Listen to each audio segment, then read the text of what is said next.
Listo. Sí.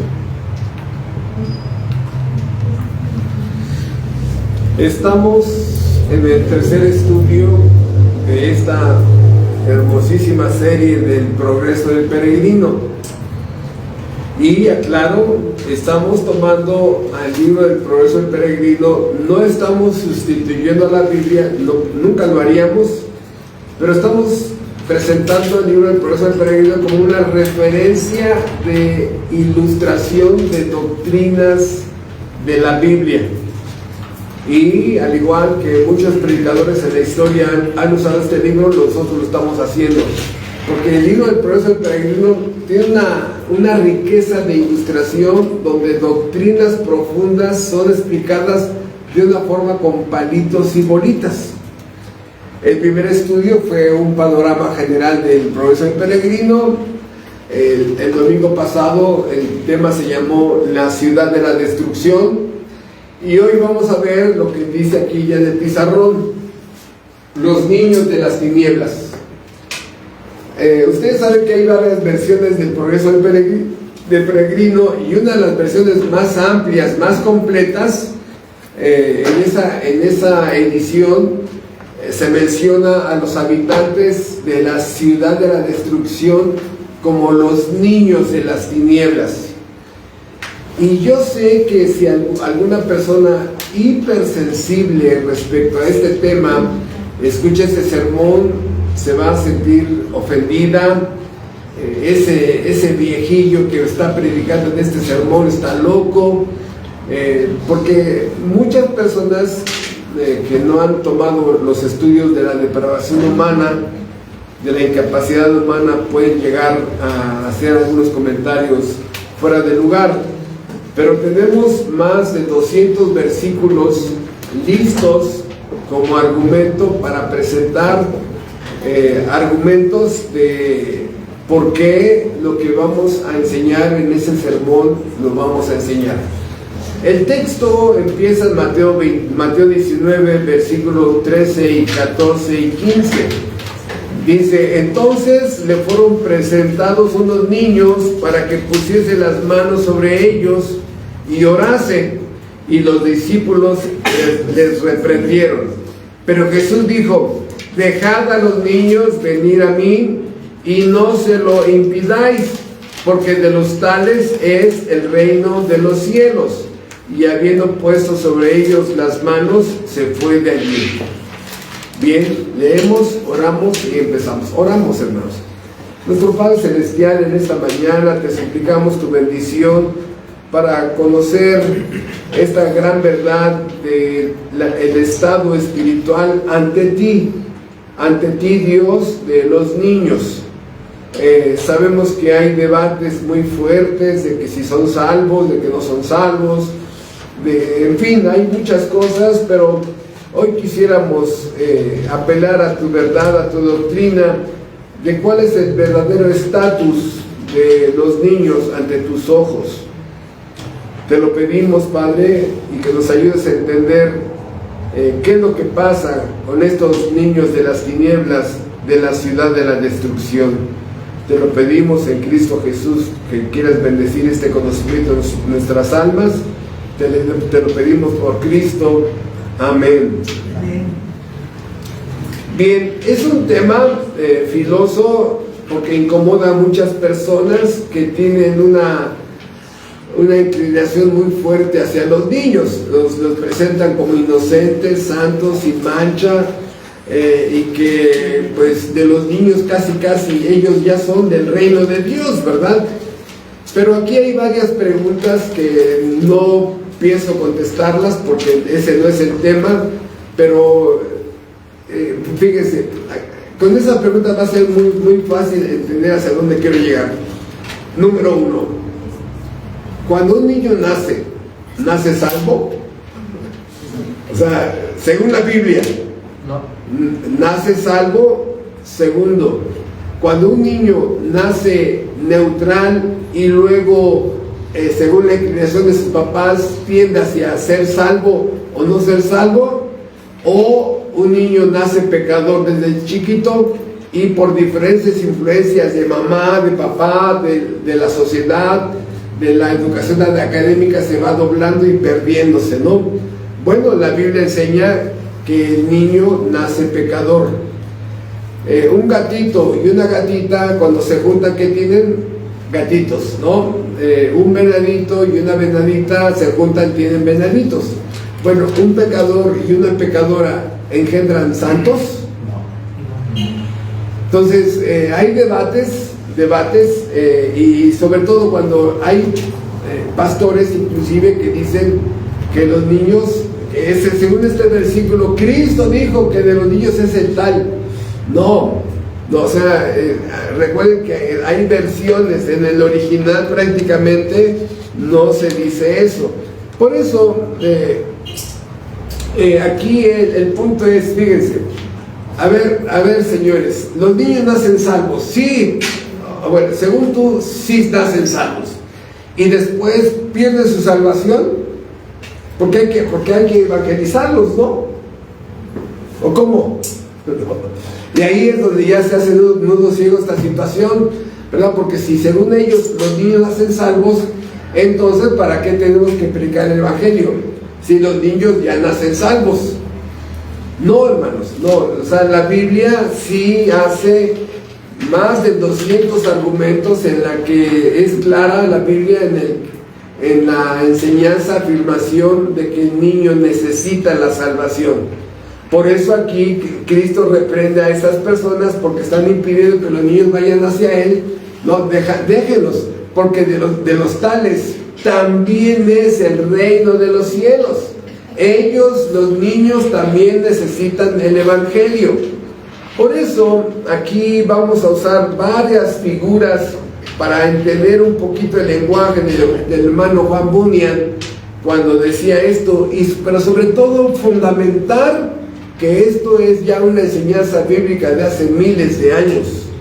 Entonces, vamos a ver rápidamente algunos argumentos generales por ejemplo, en Romanos capítulo 5, cuando el pecado entra a este mundo, cuando el pecado entra a este poder espiritual que hace que los seres humanos se rebelen contra Dios, que se vuelvan a lo opuesto a su naturaleza, dice Romanos 5, versículo 12, y aquí el apóstol Pablo está hablando cómo entró el pecado a este mundo. Dice, por tanto, como el pecado entró en el mundo por un hombre, el pecado entró en el mundo por un hombre y por el pecado la muerte, asimismo la muerte pasó a todos los hombres, por cuanto todos pecaron. Pues antes de la ley había pecado en el mundo, pero donde no hay ley no se inculpa de pecado. No obstante, reinó la muerte desde Adán hasta Moisés, aún en los que no pecaron a la manera de la transgresión de Adán. ¿Quiénes son estos? Los niños, el cual es figura del que había de venir. No obstante, reinó la muerte desde Adán hasta Moisés. Ven ustedes cuántos miles de años hay allí. Aún en los que no pecaron a la manera de la transgresión de Adán. ¿Cómo? Bueno, ¿cómo pecó Adán? Bueno, número uno, él vio, decidió, escogió, tomó una determinación, una acción inteligente, ¿verdad? Bueno, ya no era tan inteligente, pero fue una decisión de él, de su personalidad, de su mente, de su corazón y de su voluntad, y decidió pecar. Bueno, el niño, dice, no peca de esa manera cuando sean bebés, ¿no? Que la mamá lo está amamantando y de pronto le muerde el pecho y hasta le da una nalgada al niño, ¿no? De, ¡ay, me lastimaste! En fin, y de alguna manera, pero ¿qué es lo que nos muestra? Que un niño ya trae una carga genética pecaminosa. El niño, desde chiquitos, ¿no? La pregunta es, a los niños, ¿hay que enseñarles a hacer el bien o hacer el mal? Y la respuesta es muy sencilla, hay que enseñarles a hacer el bien. Pregunta, ¿quién les enseñó a hacer el mal? ¿Quién? ¿Por qué desde chiquitos mentirositos, soberbios, engreídos,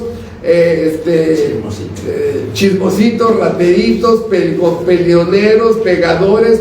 ¿Quién les enseñó eso? Bueno, el problema es que, hermanos, y aquí mi comentario que va a ser el centro del sermón es este. Todos los adúlteros fueron niños.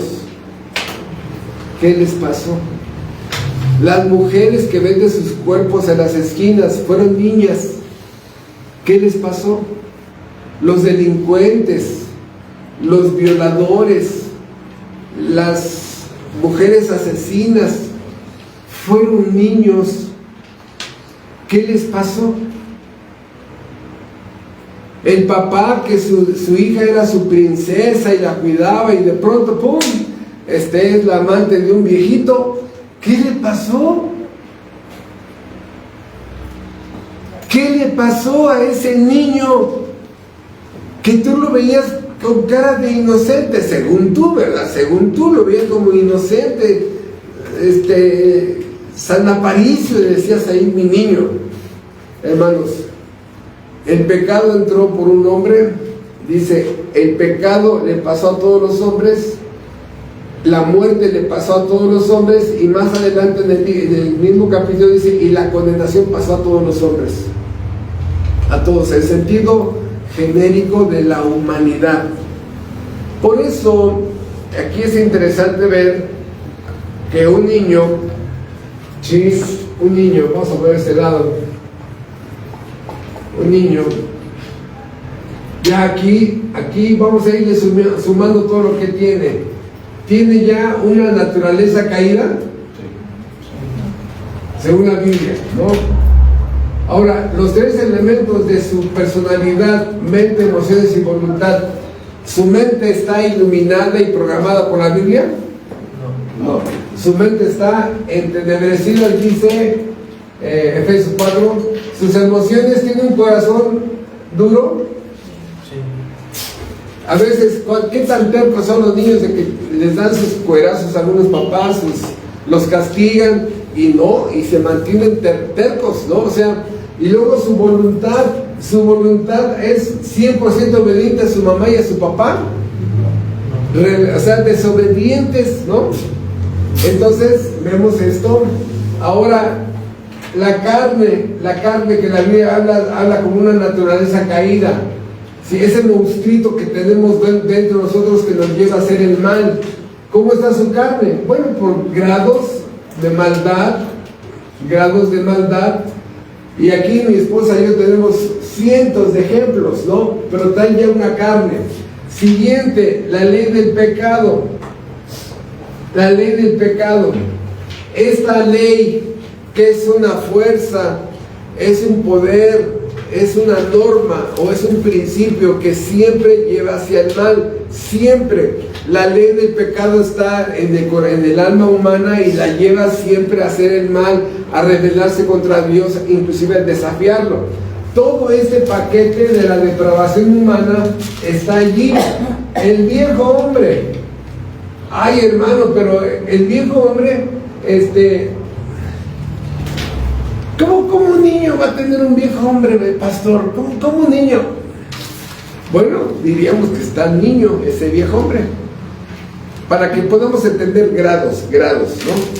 Pero allí está latente la maldad del niño. Por eso, otra vez, ese violador que está ahorita con 40 años de prisión fue niño. Ese político corrupto fue niño. Esa mujer que vende su cuerpo fue niña. Aquel drogadicto fue niño. Aquel alcohólico, aquella alcohólica, ¿no? Fue niña. Otra vez, ¿qué les pasó? O sea, cada uno de nosotros creamos a nuestros hijos con la esperanza de que algún día sean buenas personas, que algún día sean salvos, que algún día busquen a Dios, que algún día sean útiles en el reino de Dios.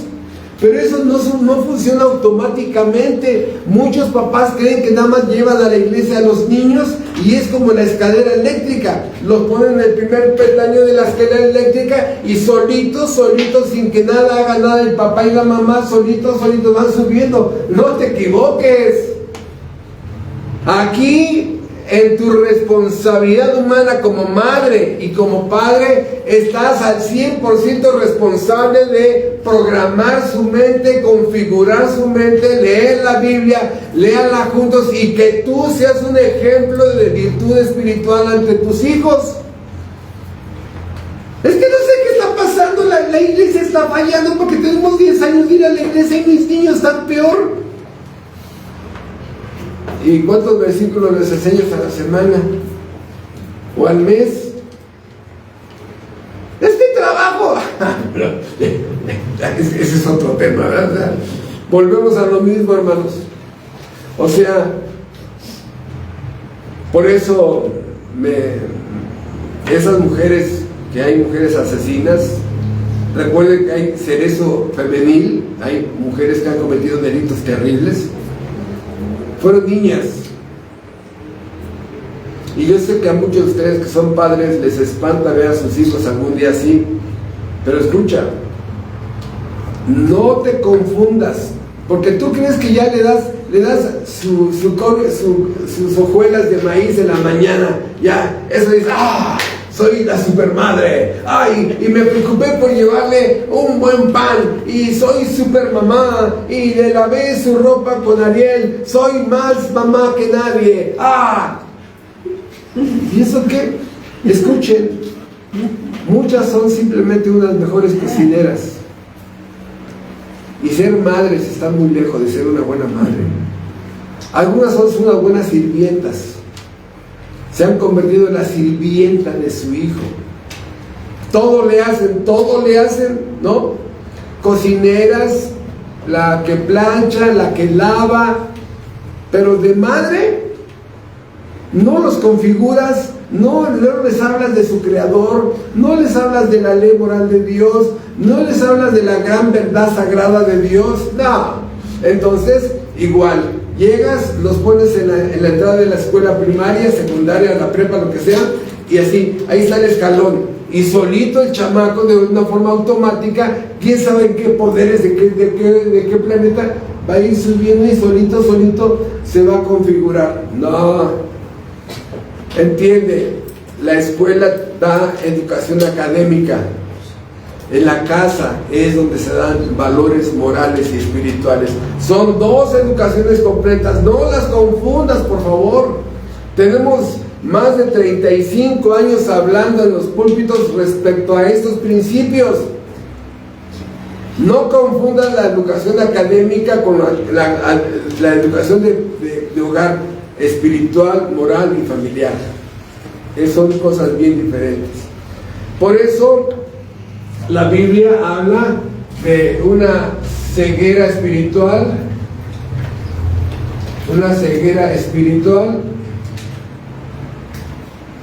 La Biblia habla de tinieblas. ¿A qué nos referimos con ceguera espiritual? Bueno, dice 2 Corintios 4, del 4 al 8, que el Satanás cegó el entendimiento de los incrédulos para que no crean a la verdad del Evangelio.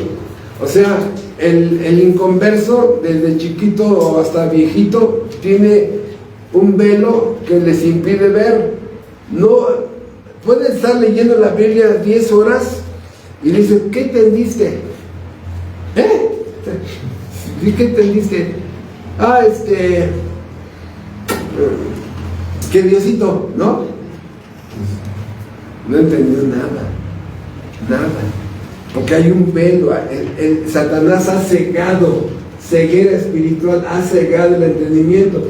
Y las tinieblas es una figura que está contrastada con lo que es la luz. Sí, la luz, así rápidamente, para entender este principio, la luz es un símbolo que representa, número uno, Dios. Dios es luz, 1 Juan capítulo 1, y en Él no habitan las tinieblas, ¿no? Dios es luz, número uno, la verdad de Dios es luz. Lámpara es a mis pies tu palabra, luz. Y la santidad de una persona es luz. Entonces podemos ver aquí que la palabra Dios No, la palabra luz es una figura para representar, número uno, a Dios, porque Dios es luz, la verdad de Dios es luz y la santidad es luz. Entonces, entendiendo estos tres principios de luz, podemos entender claramente ya el contraste con las tinieblas. ¿Qué son las tinieblas? Es todo lo opuesto. Las tinieblas es Satanás, una representación de Satanás, una representación de la mentira y una representación de la maldad. Donde todo lugar donde hay maldad es tinieblas. Papá, ¿me das permiso de ir a una fiesta? Mira, para que no te metas en tanto conflicto con tu hijo, con tu hija. A ver, ¿va a haber luz o tinieblas? Va a haber luz estroboscópica, ¿no? O sea, luz, tinieblas, no vas. No, o sea, hermanos, drogas, sexo, rock and roll, depravación, violación, y luego las filman. Se vuelve un infierno, hermanos. Entonces, ¿qué significa los niños de las tinieblas? Bueno, exactamente lo que estamos diciendo. Lo seguimos poniendo con negro. Tinieblas como una palabra contraria a la palabra luz. Tinieblas, no Dios, no santidad. ¿Qué es la santidad? Maldad y mentira.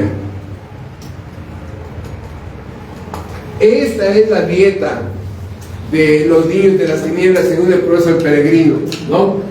O sea, por eso, repito, el punto aquí, hermanos, que lo voy a estar, disculpen, lo voy a repetir todo el sermón, es que ¿por qué poner tanto énfasis en los niños de las tinieblas del profesor Peregrino?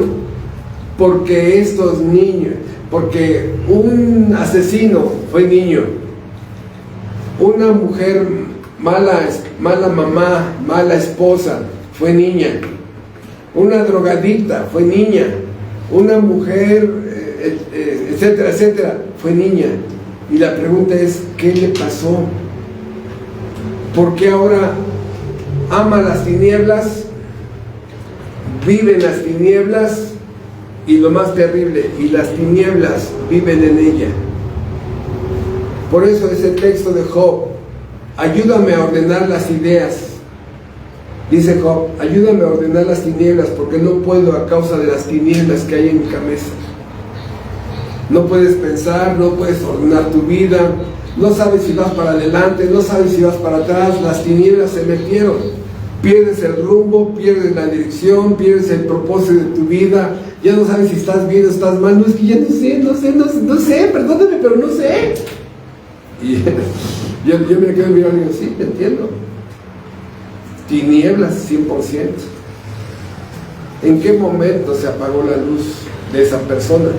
Bueno, lo que hemos estado diciendo desde el principio, que dijimos que está en la ciudad de la destrucción, y dijimos que hay dos caminos en un verdadero cristiano. Hay dos caminos, que es el primer camino es rumbo a la salvación. Así lo estamos diciendo en todos los sermones, así lo vamos a estar repitiendo en cada sermón. El primer camino es de la ciudad de la destrucción a la cruz de Calvario. ¿Sí? Aquí está la cruz, y aquí la ciudad está llena de seres humanos aquí, y de pronto Dios manda a evangelista y le predica el evangelio a un hombre llamado Peregrino. Es sacado de la ciudad de la destrucción y va caminando, corriendo hacia la salvación en la cruz de Calvario. No, lo dijimos, va corriendo, y cuando llega a la puerta, el que está adentro, el Peregrino toca la puerta le abren y lo jalan, porque inclusive Satanás en el primer camino de un ser humano está listo para obstaculizar su salvación. Satanás está aquí mirando a todos los que salen de la ciudad de la destrucción para impedir que salgan, porque aquí están bajo su autoridad. ¿No? ¿Qué dice 1 Juan capítulo 5? El mundo entero está bajo el maligno, es lo que dice 1 Juan. Satanás no tiene ya ninguna preocupación con ellos porque están adentro. Él se preocupa y ataca más a los que salen. Contra ellos tiene que haber una estrategia diabólica de impedir su salvación. ¿Qué va a hacer Satanás? Pues darle sexo ilícito, darle más trabajo, hacer una carrera de más años, o sea, su carrera es la fama, el dinero, o sea, va a hacer cualquier cosa que se quede detenido y no llegue aquí. Pero si ese hombre, esa mujer perseveran, y cuando lleguen aquí a la puerta, ¿no? Y toquen la puerta, Satanás está aquí listo con su arco para lanzarle flechas, y que aún tocando la puerta sea asesinado. Sabemos que con un predestinado no acontecerá eso. Lo que estamos haciendo el énfasis es que sí hay una estrategia para impedir la salvación. Y hemos dicho que después de la cruz de Calvario, el otro camino es el camino rumbo al cielo. Y ahí también Satanás está activo, porque ya aquí cristiano ya va a su hogar celestial. Y lo que Satanás va a hacer desde la cruz y todo el camino hacia el cielo es que sea impedir que sea útil. Impedir que sea útil, que fue lo que vimos ayer sábado, en toda la tarde aquí en Tehuacán. Impedir. De tal manera que Satanás impide que sea salvo y va a usar mucha gente. Ese es el gran valor de este librito, escrito en 1678. Y después impedir que seas útil. Ok, no pude impedir que seas salvo, pero ¿qué crees? Voy a impedir que seas salvo, que seas útil. De eso sí me encargo. Por eso el enfoque es esas personas. Para que Satanás, hermanos, para que Satanás no tenga tanto trabajo con ese hombre o esa mujer del alcohol, de la droga, de la pornografía, de las redes sociales, de los chismes, y que te sientas en esa zona de confort aquí. Por eso Satanás prefiere invertir aquí, y por eso cada año salen cosas, nuevas tentaciones aquí, porque todos los que salen, híjoles, es mucho. Pasas un vaso. ¿Qué pasó? En un momento se va la señal. Pero sí se reactiva normal. ¿Sí? Entonces, este es lo importante que quiero que tengan. Por eso, Satanás ha estado trabajando mucho en que desde niños los vuelvan más adictos al pecado. Porque entre más años adictos al pecado, más seguros van a estar de que rechacen la verdad de Dios. ¿Sí me estoy explicando? O sea, desde chiquitos que sean más peleoneros, ¿no?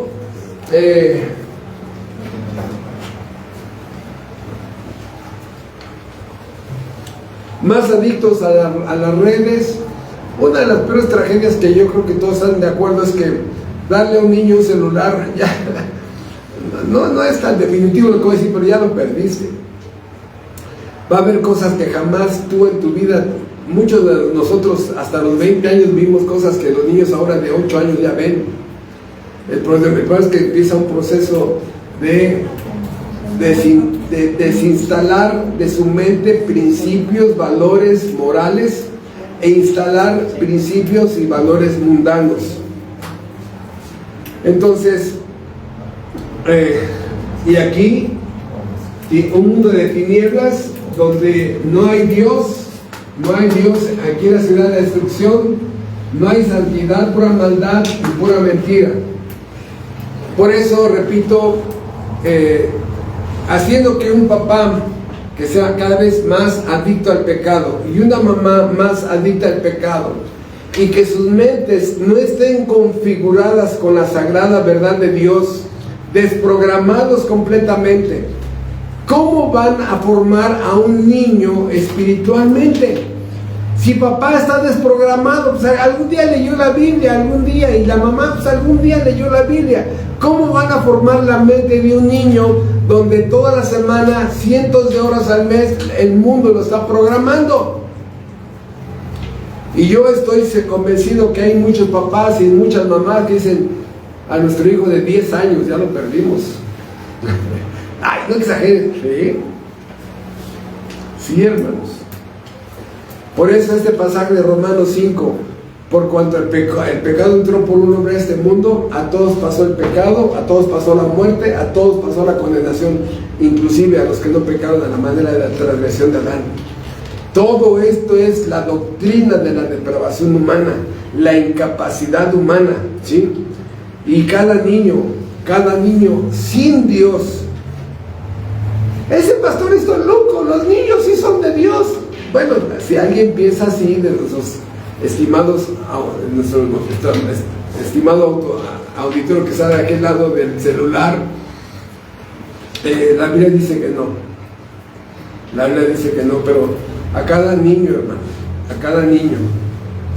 Quiero recordarte a ti como creyente, cada uno de ustedes, hermanos, su principal responsabilidad como madre es buscar la salvación de tu hijo.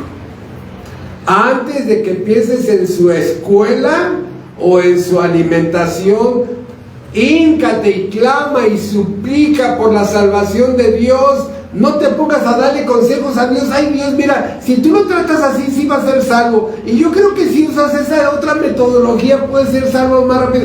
No, Dios sabe lo que tiene que hacer. Hay un corazón que derrama su súplica por sus hijos.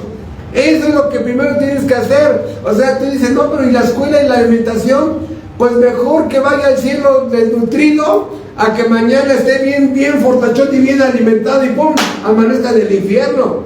Digo, me estoy yendo a extremos, yo lo sé, mi lenguaje es extremoso de pronto. Pero hermanos, o sea, ¿para qué quieres un hijo licenciado en el infierno? ¿No? Yo preferiría un hijo obrero del cielo que un hijo licenciado en el infierno, hermanos. O sea, todo esto es apagar el deseo. El diablo te pone ahí una muchacha bien bonita, ya empiezas con tu vida sexual, ya te desviaste. Te empiezas con bares, con tabernas, con centros botaneros, y ya te desvió, con carreras donde te tienes que ir a los Estados Unidos, a Inglaterra, te tienes que ir fuera de tu país, carreras de alto consumo que no tienes tiempo ni para la familia, y te apagan. No, la fama te apaga, o sea, te olvidas de Dios, el dinero, poderes, bienes, riquezas, y eso es usado para que ¡pum!, te olvides que tienes un alma y un compromiso con Dios. Por eso, cada niño programado sin Dios, por un papá sin Dios, cada niño programado, bueno, vamos a llamar programado, ¿no?, por una mamá sin Dios, ¿qué les programan? Pecado. Hermanos, es increíble ver miles de videos, familias completas de farderos, todos, o sea, farderos esos que se meten a centros nocturnos y se meten todo, ¿no? Papá, mamá, hijos, sobrinos, es increíble. Familias completas de robacoches, familias completas en el secuestro, familias completas en el mundo de los delincuentes, familias completas. Y no puedo evitar hacer comentarios de un hombre que un día le dijo a su hija, quiero, no, estoy exagerando, quiero que tu primera cuba te la tomes conmigo.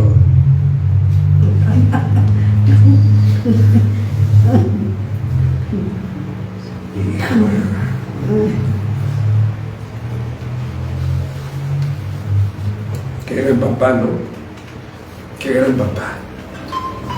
Entonces, ¿quieren ver los argumentos bíblicos? ¿Cómo nacieron los hijos de Adán y su mujer después que fueron expulsados por Dios del paraíso? Adán, ver la profunda maldad diabólica de su hijo Caín, matando a su hermano, ¿no? ¿Qué? Ese es el poder del pecado. Sí, Génesis 6:5. Y vio Jehová que la maldad de los hombres era de continuo solamente el mal. Pregunta: ¿todas las personas que hacían el mal en la época del diluvio fueron niños? ¿Y qué les pasó? Si todos los niños nacen santos e inocentes. O sea, ¿toda la población del diluvio fue niño? ¿Me puede decir qué les pasó? ¿El agua estaba envenenada? No, es la naturaleza humana caída. ¿Todos fueron destruidos? Sí, eso es lo más terrible que vamos a ver. Serán juzgados. Serán juzgados. Y por eso es el dolor de una madre de ver a que su hijo llega a la patrulla y órale al reclusorio. No, mi hijo no hizo mal. Pues es cierto, le dio una golpiza a esa persona, pero son niños. No, señora, no. La justicia dice que no. En Sodoma y Gomorra, el hijo, y aquí es donde viene el problema, hermanos. O sea, yo quiero que nos detengamos tantito para entender lo que tu hijo y tu hija ven. O sea, si el papá es borracho, ve al papá borracho, llega la mamá borracha y ve todo el escenario, está tomando, se están peleando, están gritando, ya está bien borracho el papá, está roncando, ya hasta se hizo pipí en los pantalones, la mamá está bien ebria, ya se salió con la blusa así abierta y no se dan cuenta, y el hijo está viendo lleno de miedo, de terror, de que sus progenitores están haciendo barbaridades, el papá golpeando y pateando a la mamá, o la mamá golpeando y pateando al papá, gritándose, aventándose todo, groserías, y el niño está viendo eso, los niños que abortan, los niños que los avientan a los animales, esa mujer que parió a un niño en un coche, se baja y como si fuera a hacer pipí, así a un lado de la banqueta se sienta y ahí pare a un niño, se sube al coche y se larga y deja ahí tirado al niño. O sea, un mundo de violencia infantil increíble, golpeados con hambre, como tratados como animales, quemados, asesinados a esos niños. Ese es el mundo que estamos viendo. O sea, niños que aparte de su carga genética son maltratados, vejados, humillados, abandonados. Les hemos dicho que mi esposa y yo estuvimos en un albergue infantil un tiempo allá en Ciudad de México, donde había 280 niños en ese albergue, y estuvimos yendo como un año y nos dimos cuenta que no podíamos ayudar a tanto, y decidimos llevarnos a la casa 5 y después adoptamos a uno, que Dios nos permitió formarlo ya que empezó su vida. Pero hermanos, los niños de las coladeras, niños violados, ultrajados, niños que les quitan la córnea para hacer trasplantes, niños que les quitan parte de su cuerpo para vender esas partes en el mercado en el mercado negro de trasplantes. Hermanos, no, los niños de las tinieblas en el sentido como víctimas de una sociedad o de padres que los abandonan y los tratan de una forma crueldad, pero aparte de su carga genética, que crecen con la influencia del mal. Hermano, ¿qué futuro hay para esos niños? Ejemplo, un hijo, una mujer que queda embarazada de otro hombre que no es esposo.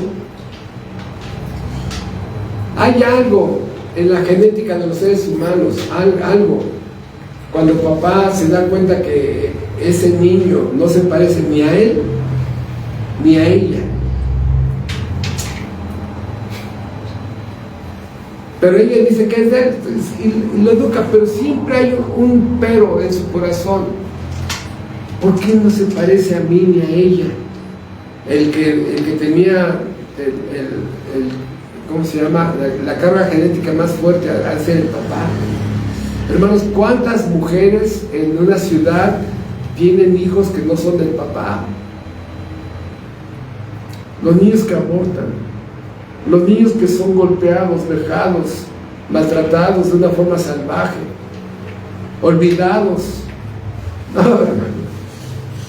¿Cuántos estigmas, con cuántos estigmas crecen, con cuánta amargura, resentimiento, niños que no entienden qué es el bien, qué es el mal, que nacen sin valores, sin principios, sin buenas costumbres, niños que no han conocido el calor de una cama, de mi cama, esta es mi cama, papi, esta es mi cama, sí, mi niño, esta es mía, sí, esta la voy a usar yo, papi, sí, hijo, sí. Gracias a Dios por primera vez, aunque sea a los 8 años ya te compré tu primera cama, hijo. Siempre había tomado el petate. O sea, hermanos, no. En un viaje que hicimos hace muchos años, había una persona en una ciudad llamada Montalcino, en Italia, y ese día estábamos cenando y una persona estaba así como haciéndole el fuego a la comida, que nos habían invitado, y estaba un hermano en la fe llamado Hidalgo, un hombre como de 90 años, todavía se vea fuerte el señor, como de 90 años, y llama al anfitrión hacia la cocina y se sienta, y al final de la cena me llama a mí, yo iba al frente de este grupo, y me dice: Humberto, ¿podrías hablar con tal persona? Fíjate que el hermano Hidalgo, él pasó por la guerra en España y lo alcanzó hasta aquí, hasta Italia, y hubo una época en que no había leche y la mamá ponía un vaso de leche al centro de la mesa y decía: a ver hijo, dale dos traguitos, ya, otro, ya, tú dale dos, y así dos. Cuando terminó la guerra, a esos niños se los llevaron a casa y les sirvieron leche, y le dijo el niño a la anfitriona: ¿cuántos traguitos le puedo dar? ¿Cómo? Sí, ¿cuántos traguitos le puedo dar? No, todo el vaso es tuyo, mijo, todo el vaso es tuyo, de veras, sí, y así como la cara de ¿qué? ¿No? Y decía este hermano Hidalgo, dice: hable con esa muchacha, ella no vivió el hambre, no sabe lo que es tener hambre. Entonces, ¿cuántos niños con traumas, con estigmas, con daños psicológicos? Hermano, esa es una realidad en nuestro querido mundo. Los niños de las tinieblas no solamente van a crecer con maldad, sino ya vienen rotos en muchas áreas. Sus propios padres los rompieron. O sea, en un divorcio, alguien es el culpable de romper a los hijos. Una madre soltera algo hizo que va a romper a sus hijos como madre soltera. Un padre soltero algo hizo o algo no hizo que va a romper a sus hijos. Desde ese punto de vista, tus hijos son víctimas, pero al final ellos crecerán como responsables ante Dios por el mal que hagan. Eso es lo que está tratando de enseñar nuestro amado hermano Bunyan, ¿sí? O por ejemplo, la mujer casada, que es la mujer que es amante de un casado, y que los niños ven que ya llega el señor fulano, y ya la mamá les hace: o sea, ya váyanse, ¿no? Ya llegó aquí, ¿no? Paga la renta, ¿no? Y ya, ¿a qué hora regresamos, mamá? Hasta las 10, 11 de la noche, ¿no? ¿Por qué? Porque va a atender al que paga la renta. Y los hijos están viendo, ¿no?, que la mamá resulta que ya empiezan a atender, es la amante de alguien. ¿Cómo? O cuando no está papá, llega el amigo y se mete a una parte de la casa con el amigo del papá. O sea, todo eso que están viendo, las groserías que se te salen, las maldiciones que se te salen, el odio que vis. O sea, hermanos, una mujer que está amargada, y el hijo ve: ¿qué te pasa? ¿Qué te importa? Es que me tienes tu cara así, ¿qué te importa? Cállate, vete a ver la televisión. Y ve a la mamá toda amargada, frustrada, llena de ira, y ese chamaquito crece así. Porque esta señora dice, ¿estás bien, señora? Sí. Pues díselo a tu cara, porque tu cara dice otra cosa, ¿no? O sea, hermanos, es increíble ver cómo una mujer amargada amarga a los hijos, un papá amargado amarga a los hijos, y todo esto es algo que está haciendo, entre comillas, tu educación con tus hijos. Hazme el favor. ¿Cómo son los hijos de los alcohólicos? ¿Cómo son los hijos de los que están viendo a papá y a mamá peleando todos los días? La mamá con indiferencia, sin papá, le dice, buenos días, mi amor. Y el niño, voltea a ver a la mamá. No le contestaron a mi papá, y saludó. Y están viendo a la amargada, a la amarguras, ¿no? O el amargado, ¿no? No. Fíjate la palabra. Ayúdalos,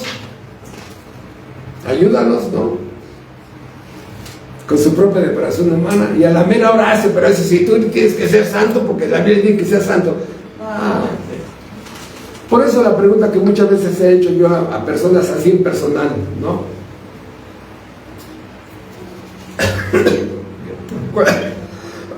¿Cuál pregunta? ¿Formas o deformas a tus hijos? Formas, y porque ya usas leche Carnation, ya te sientes mejor, mamá, porque ya usas leche Carnation en fumar en lugar de usar la leche de la Colasupo. No. ¿Cuántas cosas ven estos niños todos los días? Carencias. Un día una señora que nunca fue a una iglesia me dijo, había tanta pobreza que un día le dije a mi hija, pídele al vecino 3 cerillos. 3 cerillos. Nada más necesito 3 cerillos.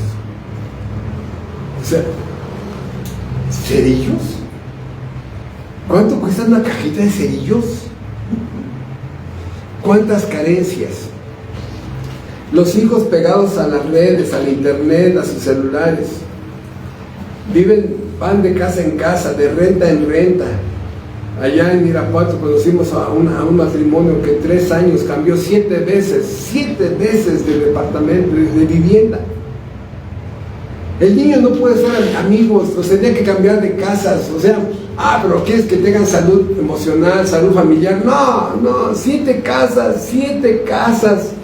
Las mudanzas, cómo quedan los muebles rayados, todo eso, hermanos. Y hay papás que están tan ciegos que no ven eso. Y luego los mandan a su educación académica sin Dios.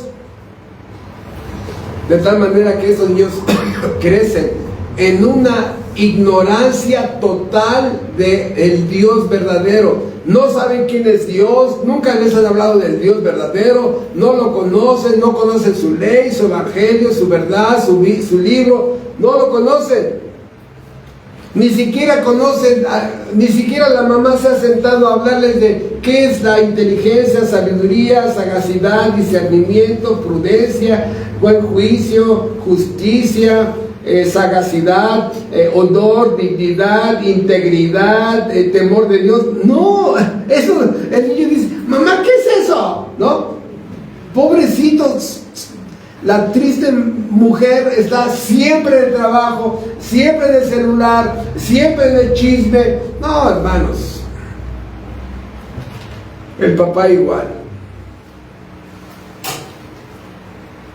Muchas mujeres que no les interesa que el niño lea la Biblia, lo único que están haciendo es llenar el infierno más.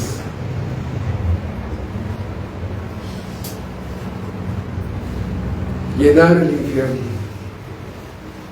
Nunca has movido un dedo para que tus hijos teman a Dios, que tengan ese temor de Dios. Ni siquiera te interesa que tus hijos respeten a Dios. Que no te importa si lo conocen o no, nada. No les interesa que tengan un concepto del bien y del mal, crecen como animales, como animales. Pero al menos así quieren exigir que se porten bien. ¿Bien con qué? Con el concepto de quién, mamá. ¿Bien de acuerdo a mi tío? ¿Bien de acuerdo a mi tía? ¿Bien de acuerdo a mi abuelito? ¿Bien de quién? No sabe que hay un bien absoluto que es el de Dios. Por eso, vean ustedes, el martes de la semana, este martes va a ser 15 días. Estuvimos un estudio allá. Los martes tenemos estudio en Ciudad Neza, con la iglesia de Neza. Y me preguntaron respecto a la... en una plática hablamos de la teología del trabajo. Me dijeron en la serie de preguntas y respuestas, oigan, ¿me puede hablar de la teología del trabajo? Y la Biblia está muy llena respecto a temas de la teología del trabajo. Pero para que podamos entender eso, Dios ha creado al hombre desde el principio como un ser humano que trabaja. ¿Sí? Los que sí entendemos esa función, entendemos que hay una jubilación natural, cuando ya mi vejez, mi cerebro no funciona bien, mi cuerpo no funciona bien, mi corazón no funciona bien. Ya, jubílate, amigo, porque te vas a meter en un accidente o vas a meter en un accidente a otras personas. Sí, una jubilación natural. Pero hay muchos que no, ya a los 50 años, ya me quiero jubilar, ya estoy muy cansado, ya tienen vejez mental. Yo sé que muchos se van a enojar conmigo, ¿no? Yo lo sé. Pero hermanos, hay muchos que ya son viejitos aquí. Porque hay hombres de 70, 80 años, pero bien fuertes, ¿no? Entonces, ¿a qué quiero llegar? Que para que tú puedas inducir a tu hijo en el buen camino, en el camino de Dios, tienes que tener tú tu mente configurada para configurar, pero aparte tienes que conocer a tu hijo. Y en la teología del trabajo, regreso al tema, en la teología del trabajo hay un tema que se llama conocer la vocación natural que Dios le dio a tu hijo, la vocación, sí, o sea, tienes que saber qué vocación tiene. Por eso,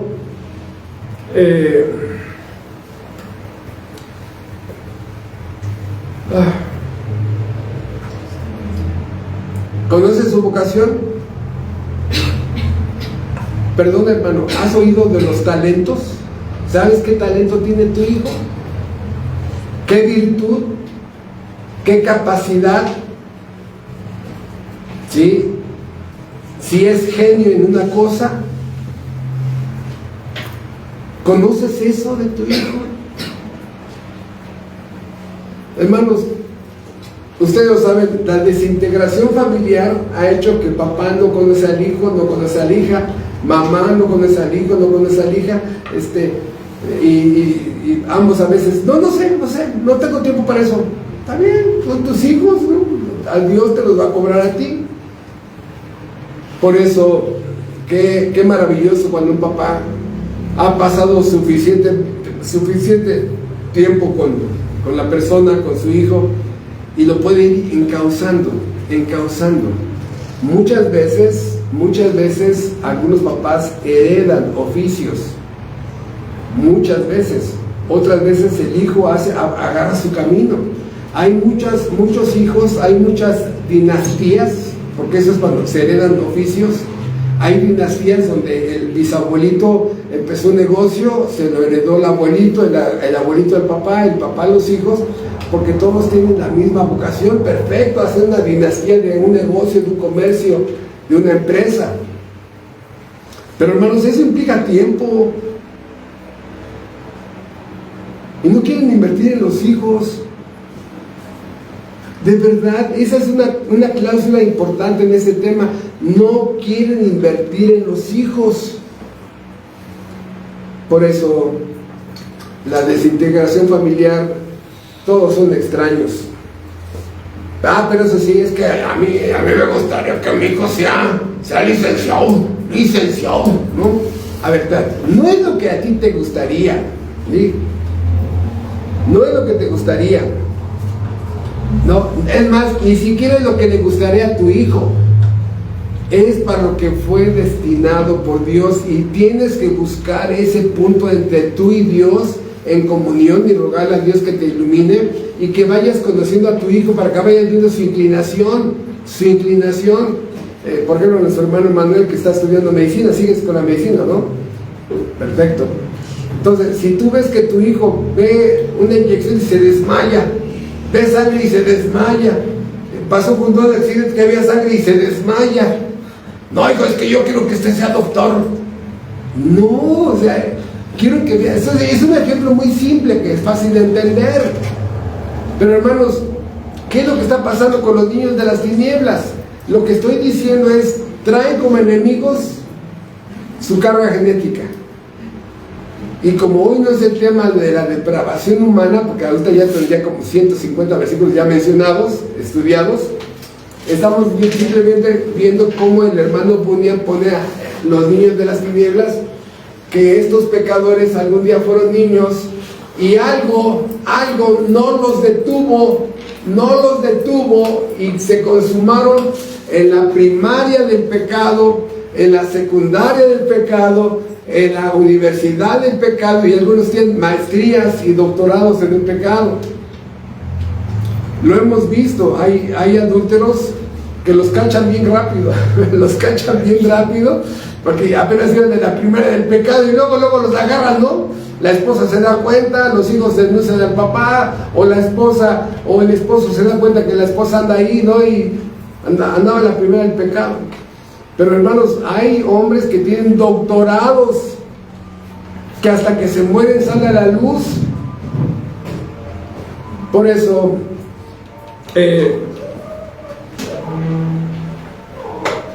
y una de las cosas más importantes, hay por lo menos dos momentos, hermanos, dos momentos importantes en la vida social de los hijos donde te necesitan a ti.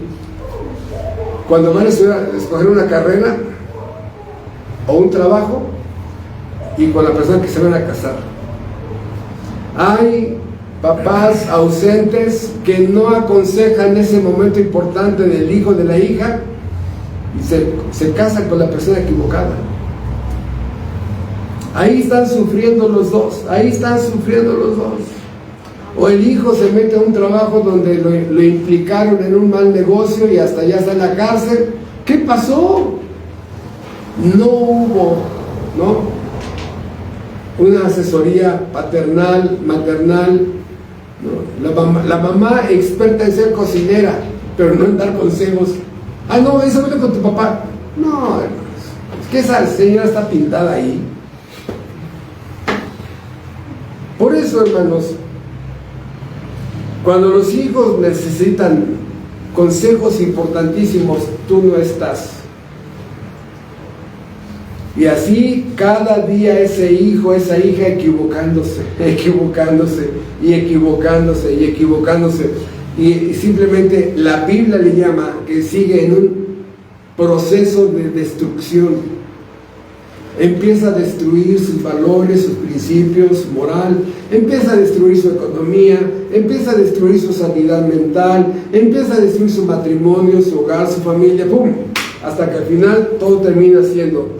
Y hermanos, al final de este proceso de destrucción en que el hijo está, termina en algo que la Biblia llama el juicio final. Vamos para allá, sí, porque yo sé que muchas personas dicen, ay, no, ¿cómo creen? No, los niños no irán al infierno. Ay, pues se ve que eres muy ignorante, que no has leído la Biblia. Eso es lo que a ti te gustaría, no es lo que enseña la Biblia. Sí, dice Apocalipsis capítulo 20, versículo 11.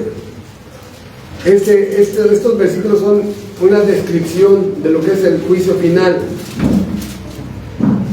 Apocalipsis 20:11. Y vi un gran trono blanco y al que estaba sentado en él, de delante del cual huyeron la tierra y el cielo, y ningún lugar se encontró para ellos. Y vi a los muertos, grandes y pequeños, de pie ante Dios, y los libros fueron abiertos, y otro libro fue abierto, el cual es el libro de la vida. Y fueron juzgados los muertos por las cosas que estaban escritas en los libros según sus obras. Y el mar entregó los muertos que había en él, y la muerte y el Hades entregaron los muertos que había en ellos, y fueron juzgados cada uno según sus obras. Y la muerte y el Hades fueron lanzados al lago de fuego. Esta es la muerte segunda. Y el que no fue hallado inscrito en el libro de la vida, fue lanzado al lago de fuego. Pero sobre todo el versículo 12, y vi a los muertos, grandes y pequeños. Hay mucho debate de arminianos que dicen, no, es que eran grandes socialmente y pequeños socialmente. No, ahí no dice eso.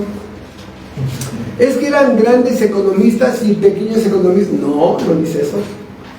O sea, la filosofía de defender al niño hasta contra Dios, defenderlos hasta de Dios, es muy fuerte. Porque según ellos, un niño no podría entrar al infierno. Y en ese momento, ¿pero qué mal hizo? ¿Qué mal hizo? ¿Qué mal hizo? A ver, vamos, dos cosas. La persona va a ir al juicio final por lo que hizo y por lo que es.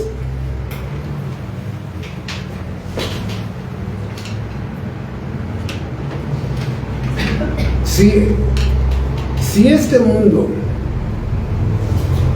estuviera lleno de 1,000 millones de bebés de un día, ¿todos irían al cielo? 1,000 millones de niños, todos tienen un día de nacidos. No. ¿Cómo que no? Si es un niño. No, ay, espérame. Otra vez lo que he dicho de todo el sermón. Ese niño va a crecer. Trae una naturaleza pecaminosa. De continuo, man. O sea, hermanos, la depravación humana está en cada célula del cuerpo de un ser humano sin Dios. 1,000 millones de niños de un día no entrarían al cielo por la naturaleza pecaminosa. Por eso la palabra de Cristo en Juan 3:3 y 3:5, os es necesario nacer de nuevo. Es necesario. Y por eso voltea y dice, dejad a los niños venir a mí, porque de los tales también es el reino de los cielos. Los niños necesitan salvación. Es lo que había entendido Juan Bunyan con esta frase que estamos pidiéndole prestado a Juan Bunyan: los niños de las tinieblas, niños en el juicio final. No, hermanos, qué terrible. Por eso la gran responsabilidad de ti como madre y de ti como padre. Salmo 127, por favor, rápidamente, se nos está acabando el tiempo. Salmo 127. Ya llevamos un poquito más de 1 hora y cuarto. Salmo 127. Y este salmo nos enseña de que los hijos son como flechas en la mochilita que una persona trae. ¿Te recuerdas eso? Los indios Sioux allá en Norteamérica, los apaches, ¿no? Que iban en su caballo como apaches, con la cara pintada, y acá atrás traían una mochilita, su arco, y echaban la mano acá atrás, sacaban una flecha, la ponían en el arco y ¡pum! Y era su arma, ¿no? Bueno, la Biblia enseña en el Salmo 127, dice, versículo del 1 en adelante, Salmo 127:1, si Jehová no edificare la casa, en vano trabajan los que la edifican. Si Jehová no guardare la ciudad, en vano ven a la guardia. Por demás es que te levantes de madrugada y vayas tarde a reposar, y que comas pan de dolores, pues que a su amado dará Dios el sueño. He aquí, herencia de Jehová son los hijos, cosa de estima el fruto del vientre, como saetas, como flechas en manos del valiente. Así son los hijos habidos en la juventud. Bienaventurado el hombre que llenó su aljaba. Esa es la mochilita donde van las flechas, la aljaba. Bienaventurado el hombre que llenó su aljaba de ellos, no será avergonzado cuando hablare con los enemigos en la puerta. O sea, ¿eres papá? Sí. ¿Eres hijo? Sí. Bueno, agarraste a tu hijo, lo sacaste, lo pusiste en la flecha de comunión con él, hablar con él, capacitarlo con él, conocer sus vocaciones, sus talentos, sus habilidades, y en ese momento tú dices, ok, entonces ya entendí cuál es tu naturaleza, entonces te apunto hacia allá. ¡Pum! Ajá, la conoces, platicas con ella, ves su temperamento, su carácter, su vocación, sus capacidades, sus virtudes. Hija, sí, hija, a ver, agárrate bien, hija, agárrate bien. ¡Pum! Pero si ni siquiera tú sabes qué onda con tu vida, no, hermano, o sea, no. O sea, necesitas salud mental para programar a tu hijo y a tu hija. Necesitas salud mental para programarlos. No. Flechas rotas. El papá todo ebrio, todo borracho. Ya se me fue la flecha, ¿no? Y llenando el cerezo, llenando los anexos de hijos, llenando el infierno de hijos, hermanos. O sea, esta es la realidad, hermanos. Y se los hablo con fundamento. Y perdón porque siempre comento eso, pero ese es mi argumento como fundamento. ¿Cuál? 9 años en todos los cerezos de Irapuato, donde vimos de todo tipo de personas que destruyeron su vida en algún momento.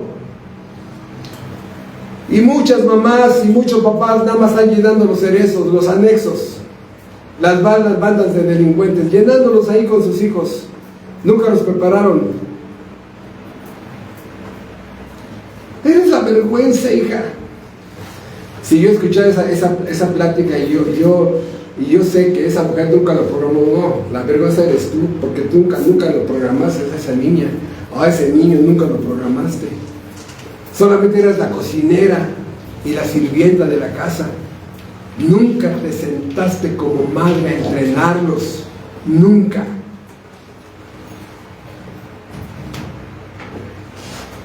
¿Entendemos entonces el problema de los niños de las tinieblas? Pero me dirijo al final porque ya no me queda mucho tiempo. Y lo que quiero decirles, hermanos, es que tener un hijo es saber construir a una persona. ¿Sí? A ver, construir una casa, no sé, no. O sí sabría, pero no tengo fuerzas. Exactamente. Si construir una persona es complejo, ¿no? Ahora, si construir una casa es complejo, ahora construir una persona, no tienes ladrillos de principios, no tienes ladrillos de moralidad, no tienes ladrillos de virtudes humanas, no tienes nada. ¿Cómo vas a construir a ese niño?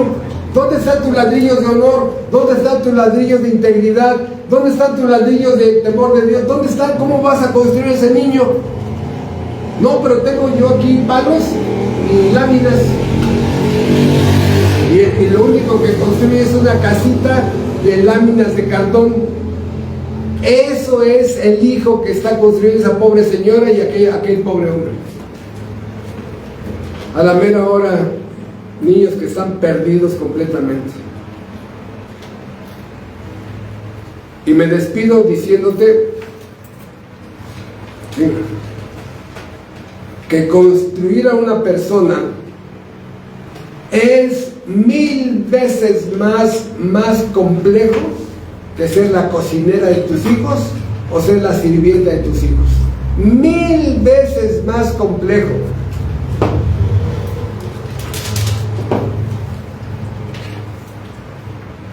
¿Qué es construir? Nada más, no tengo el tiempo, pero ya nos acabamos el tiempo. Es construirlos espiritualmente.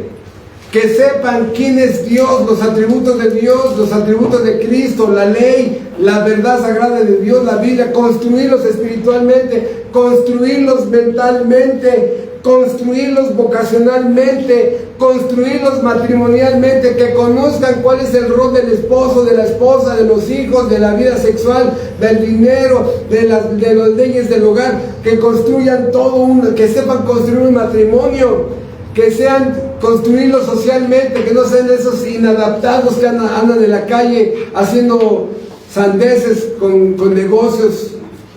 Construirlos socialmente, construirlos económicamente, que sepan administrar el dinero, que sean construidos laboralmente, que sepan cómo ganarse ese dinero, que sean construidos académicamente, que entiendan que van a la escuela solo para tener una capacidad académica, para tener un oficio en la sociedad. Un médico, un licenciado, un ingeniero, un abogado, un arquitecto, solamente son oficios de la sociedad. Es que ya te sientes Dios, hijo. Es que se lo soy, papá, porque soy un buen licenciado. No, hijo, no estás perdido, no. Es un oficio nada más. Es que yo construí el edificio fulano de tal, ¿no? ¿Y eso qué? ¿No son dioses? Entonces, construirlo académicamente, construirlo eclesiásticamente, que sepa qué es una iglesia, cómo funciona una iglesia, para qué es necesaria una iglesia en su vida, y construirlos nutricionalmente, hermanos. Muchos niños están gordos por puros carbohidratos, pero en el fondo están desnutridos, anémicos. La gordura no es sinónimo de salud. Y papá y mamá no saben el daño que hacen el exceso de azúcar y el exceso de carbohidratos. Ese es otro tema, no muy largo. Pero hermanos, niños de las tinieblas. Por eso la pregunta es, ¿hay alguna esperanza para los niños de las tinieblas? Sí. Y esa esperanza está solamente en Dios. Número 1, nacer de nuevo. ¿Cómo? Elegidos por Dios. Solamente los que fueron elegidos serán llamados al nuevo nacimiento. Número 3, Romanos 12, 1 y 2. Dice, transformaos por la renovación de vuestra mente. Pero acá dice, antes que esto, dice que no nos moldemos. Moldearse, no. Moldearse, no. O sea, los niños de las tinieblas son la copia de otro niño de la tiniebla. La sociología habla de masas. Todos son iguales, todos se peinan igual, todos se tatúan igual, todos usan casi el mismo tipo de ropa, todos conforme a las masas. Dice Pablo, no se dejen moldear, no seas un molde más, no seas una copia barata de gente, ¿no? Transfórmate. La palabra transfórmate es la palabra metamorfosis, de gusano a mariposa. O sea, cambia tu mente. Ya como nacido de nuevo, tienes la capacidad de ahora transformar, hacer una metamorfosis en tu cabeza para que pienses completamente, radicalmente opuesto a como pensabas. Transfórmate, metamorfosis, renovaos. Tienes que hacer nueva tu forma de vivir. Ahora tiene que haber, número 1, Dios en tu vida. Número 2, su ley. Número 3, 2, Cristo. 3, su ley. El Evangelio, la iglesia, la verdad de Dios. O sea, tiene que haber una lista nueva en tu vida, por tu propio bien. Y tu mente. Todo esto en la mente. Esta es la herramienta más importante de Dios que usa para transformarte. Pero si tu mente está ocupada con el celular,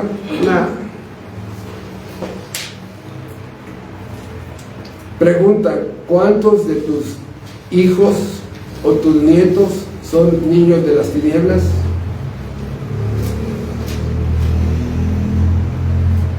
Tú lo sabes. Tú sabes sus pecados, sus costumbres. Tú ya has visto sus malas mañas. Yo estoy seguro que hasta te has espantado. ¿Qué? ¿No? O sea, cuando ves haciendo cosas,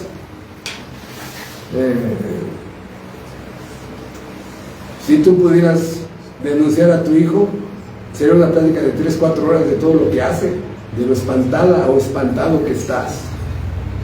¿Cómo lo has descubierto? Lo has cachado, como decimos en México, ¿no? Lo has cachado, lo has, te sorprendió ver que está haciendo. ¿Qué? Sí. Y por eso, hermanos, tus hijos necesitan la salvación. Y no van a cambiar solitos. Las religiones no cambian a los niños. No necesitan sermones de moralidad, necesitan el evangelio de la gracia de Dios en Cristo Jesús. Eso es lo que necesitan, y la oración de súplica y de fervor por parte de su mamá y de su papá. Bendito Dios, salva a mi hijo, salva a mi hijo, salva a mi hijo, salva a mi hijo. Y repito, no pretendas darle consejos de cómo hacerlo a Dios. Esa oración ya fracasó. ¿O te crees más sabia que Dios? Hermanos, por eso vamos a estar haciendo este ejercicio cada sermón, porque hay muchísima doctrina en las ilustraciones del progreso del peregrino.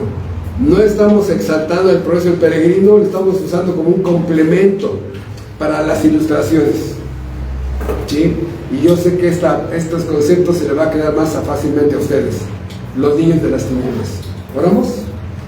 Bendito Padre Celestial, en esta tarde te agradecemos todos los que estamos aquí.